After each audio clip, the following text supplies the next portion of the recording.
Oke, mari kita bahas satu saham yang mungkin lagi ada di radar Anda, yaitu PT Paramita Bangun Sarana, atau kita sebut saja PBSA. Belakangan ini pergerakan harganya liar banget. Nah, pertanyaannya simpel. Apakah ini jebakan yang harus kita hindari, atau justru ada peluang emas yang tersembunyi di baliknya? Yuk kita bongkar sama-sama. Jadi, ini dia intinya.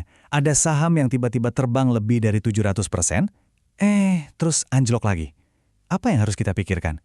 Apakah ini murni permainan para spekulan? Atau jangan-jangan pasar salah paham? Dan ini sebenarnya kesempatan bagus yang terlewatkan. Sebagai investor, tugas kita adalah mencari tahu jawabannya. Pertama-tama, kita lihat dulu gejalanya.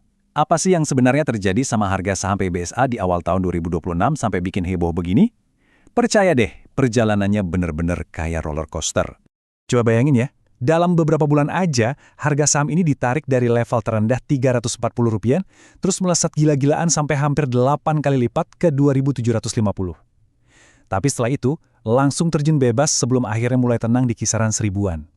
Ini volatilitas yang super ekstrim, bahkan investor kawakan pun bisa dibuat sport jantung.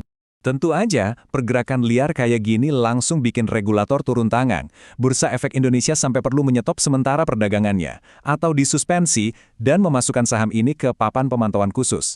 Ini adalah sinyal yang sangat jelas dari bursa bahwa ada sesuatu yang nggak beres, dan mereka harus melindungi investor. Nah, disinilah analisis kita sebagai investor pintar dimulai. Kita harus bisa memisahkan antara kebisingan di pasar saham dengan kesehatan bisnis yang sesungguhnya. Jadi, yuk kita lupakan sejenak grafiknya yang naik turun itu, dan kita intip isi mesin dari perusahaan ini. Lihat angka ini, 31,7%. Ini adalah return on equity atau ROE. Gampangnya gini, untuk setiap Rp100 modal dari investor, perusahaan ini bisa menghasilkan laba bersih Rp31,7. Angka ini tuh luar biasa sehat dan tinggi, artinya manajemen PBSA ini jago banget memutar modal untuk jadi keuntungan. Sekarang, lihat angka yang ini. 0,01. Ini adalah rasio utang terhadap modalnya, atau DER. Artinya, perusahaan ini praktis nggak punya utang sama sekali. Ini seperti punya rumah mewah, tapi cicilannya udah lunas semua. Di saat perusahaan konstruksi lain pusing mikirin bunga utang, PBSA ini berdiri di atas fondasi finansial yang super kokoh. Kebijakan anti-utang ini bikin PBSA jadi pemain yang sangat unik di sektornya. Biasanya, perusahaan konstruksi itu sangat bergantung sama utang bank untuk modal proyek. PBSA ini beda, mereka sangat konservatif dan mandiri secara finansial. Ini adalah benteng pertahanan yang kuat banget. Oke, jadi kita udah tahu nih, fundamentalnya sehat banget. Pertanyaan berikutnya, terus rencana ke depannya gimana? Perusahaan yang hebat itu nggak cuma kuat hari ini, tapi juga punya visi buat besok. Nah, mari kita lihat strategi diversifikasi mereka. Selama ini, PBSA dikenal sebagai jagoannya infrastruktur kelapa sawit atau CPO. Tapi, manajemennya cerdas. Mereka sadar kalau cuma bergantung pada satu komoditas itu, bahaya banget. Apalagi harga CPO kan naik turunnya nggak bisa ditebak. Jadi, mereka nggak mau menaruh semua telur dalam satu keranjang. Dan inilah peta jalan mereka. Keren kan? Mereka nggak cuma main di sawit lagi, tapi mulai merambah ke properti komersial yang bisa kasih pendapatan sewa rutin, bahkan masuk ke industri makanan dan minuman, serta energi terbarukan. Ini bukan sekedar coba-coba, tapi sebuah strategi matang untuk membangun pilar-pilar pendapatan baru yang lebih stabil di masa depan. Terus gimana reaksi manajemen waktu lihat harga sahamnya diobrak-abrik di pasar? Nah, mereka nggak tinggal diam. Mereka langsung mengeluarkan 2 jurus penting untuk menenangkan investor sekaligus menunjukkan kalau mereka percaya sama perusahaannya sendiri. Jurus pertama, mereka itu royal sama investor.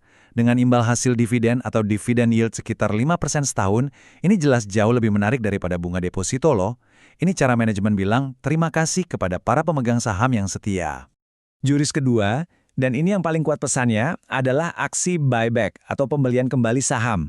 Ketika sebuah perusahaan pakai uang kasnya sendiri buat beli sahamnya di pasar, itu ibarat manajemen teriak ke semua orang, saham kami ini sekarang terlalu murah, kami sendiri berani beli. Ini adalah sinyal kepercayaan diri yang luar biasa. Dan mereka juga menegaskan, ya, dana Rp100 miliar untuk buyback ini sama sekali nggak akan mengganggu operasional perusahaan.